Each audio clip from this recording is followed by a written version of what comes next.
The Yankees have made their second big marquee signing of the offseason. First, it was bringing back Aaron Judge.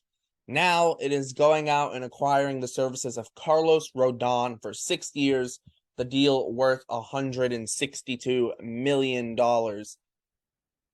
Rodon finished sixth in NL Cy Young voting last year, I'm pretty sure. So you're getting a very good pitcher. The Yankees add maybe make their rotation the best in baseball. And for the whole thing, the Yankees needing to get over the hump of the Astros, Carlos Rodon helps them get one step closer, makes their team better. So what are the thoughts on the signing? Well, let's get straight into it. You're watching Bleach Brawls, and my name is Derrik, and let's get straight into it. First, obviously, with Rodon, very, very good last year. 31 starts, 178 innings. He had a 2.88 ERA, led all starters with a 2.25 FIP. Now, that's not including Jacob deGrom and Spencer Strider, who don't qualify for enough innings to technically lead the league in FIP. But they were both ahead of him as starters. But Rodon also gave you the amount of innings to be qualified to be a league leader. So yeah, led the league in FIP, was right up there in ERA, a 2.88 ERA. He had a 2.64 expected ERA. And for Rodon, now here's my one thing with Rodon in 2022. He saw a 3% drop in home runs per fastball. In 2022, moving to San Fran, which is a pitcher-friendly ballpark. I wonder how moving to a hitter-friendly ballpark in New York is going to affect that. I would expect that percentage to jump up a little bit, but he still had a very good year in 2021 when that percentage was a little bit higher. But the big things for him, he averaged 12 strikeouts per 9 innings last year. Like I said, his home runs dropped. He was solid, right? He was solid, and Yankee Stadium could affect him a little bit, but you're still getting a very good pitcher. You're still getting a very good pitcher if you're the Yankees, and that's something that you just can't complain about. You just can't complain about that. You start to look at other teams in the league, and 1 through 5 in the rotation, I don't know if you can match what the Yankees have. You have Gerrit Cole, Carlos Rodon, Nestor Cortez, Luis Severino, and Frankie Montas. That might be the best starting 5 in the big leagues.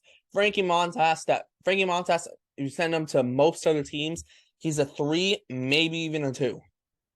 Maybe even a 2. He's penciled in as the Yankees 5. He's not moving up to the 4 or the 3. No, he is their 5. He is legitimately their 5th best starter. And I know Montas wasn't great, but the fact of you bring in Rodon, make this rotation so strong, a guy like Frankie Montas is the Yankees' number 5. This rotation is going to be very, very good next year. And it brings the Yankees one step closer to trying to beat the Astros. Obviously, they got swept by them in the ALCS last year. The Astros are losing Justin Verlander. The Yankees are bringing in a guy like Carlos Rodon. You still get the job done. Just getting Rodon and just the Astros losing Verlander doesn't necessarily mean the Yankees will beat the Astros in the playoffs. But if you're the Yankees, you feel like if you're looking at this as the Yankees are sitting there, they probably feel that they are a better team right now heading into next year than they were at the end of last year. And you look at Houston, they might think Houston might be looking at their team like we're still good, but we also have lost Justin Verlander. The Yankees need to close that gap to the Astros and need to push ahead of the Astros. This definitely closes the gap. The Yankees still have a couple holes. I think they could use a leadoff hitter. They could use an outfielder. I know some people have said a shortstop, but I think they could definitely use a left fielder. Who that could be, I don't know. But it is, the Yankees are getting better, right? And I think that's the main thing with this Rodon signing. Yeah, you are increasing the talent of your team. You're getting better as a team, adding Carlos Rodon. I think Rodon slides in easily as this too. I think he had a better year last year than what Gerrit Cole did. And it's with Rodon, you're getting a guy who I feel can be consistent. He's proven he can stay healthy the last 2 years. And he's just a good pitcher overall. His projections for 2023, he's projected to put up 31 starts, 181 innings. He's expected to have a 3.14 ERA and a 2.98 FIP. Those are his expected numbers for 2023, with a K per 9 rate of 11.7. Just now, the one thing they are projecting are his home runs to jump up. His home runs per 9 to jump up from 0.61 in 2022 to 1.05 in 2023. He had 0.88 in 2021 also as a reference, when he played for the White Sox. So maybe you see, Rodon give up a couple more homers because of the short porch in Yankee Stadium. But overall, I think he'll still be fine. I don't think it's not a big worry. It's just something to kind of keep tucked in the back of your mind of, hey, Yankee Stadium does have the short porch and right. He might give up a couple more home runs than he did in San Fran, for example. And I think that's something just keep in the back of your mind. If Rodon gives up a couple more homers than what he did last year, that's not something to be surprised by. Especially because San Fran is a very pitcher-friendly ballpark. Now, what this does for the Yankees overall financially is, they're clearly going to be over the luxury tax.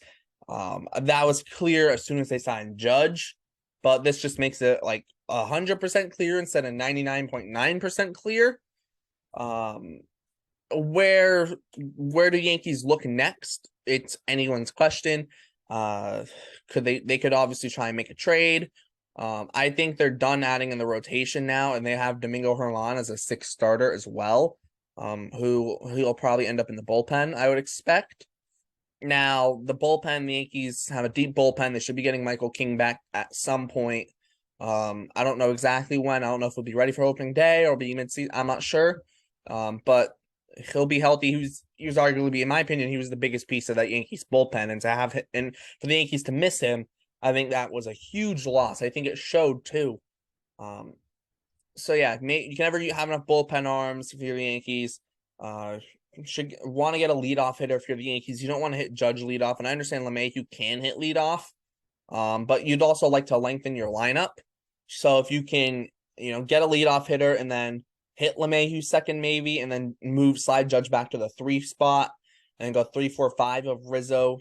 Of Judge, Rizzo, Stanton, or even Judge Judge goes a 2 hole instead of hitting leadoff. You have leadoff hitter Judge, Rizzo, Stanton, and then LeMahieu hits 5th maybe. But lengthen the lineup a little bit, especially getting a leadoff hitter or get on base for Judge. That should help too. And you see it with a lot of teams who have good hitters hitting the 2 spot. A lot of times they can still keep their RBI numbers high because the leadoff guy ahead of them is getting on base. Prime example of it last year is Rafi Devers with the Red Sox. Leadoff guy wasn't getting on base. There's no one for him to drive in if no one's on base. For Aaron Judge in the Yankees, you want guys on base when Aaron Judge is up. So you need a leadoff guy who can consistently get on base.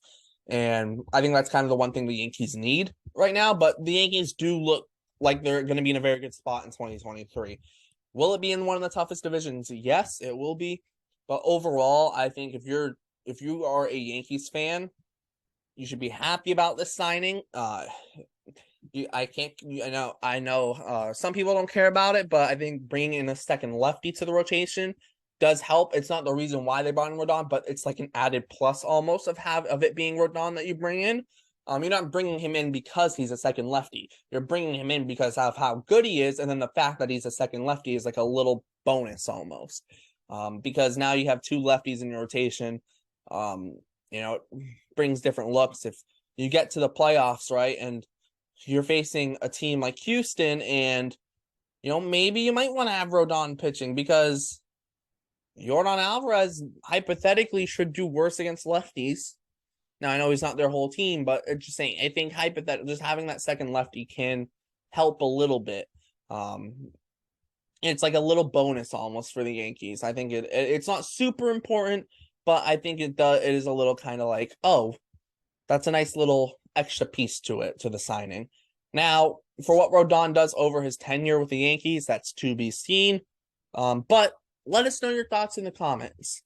Let us know in the comments. We'll try and respond to as many as possible. Your thoughts on the Rodon signing, the amount of money, the length, whatever, how you think it's going to do with the Yankees, whatever it is, let us know.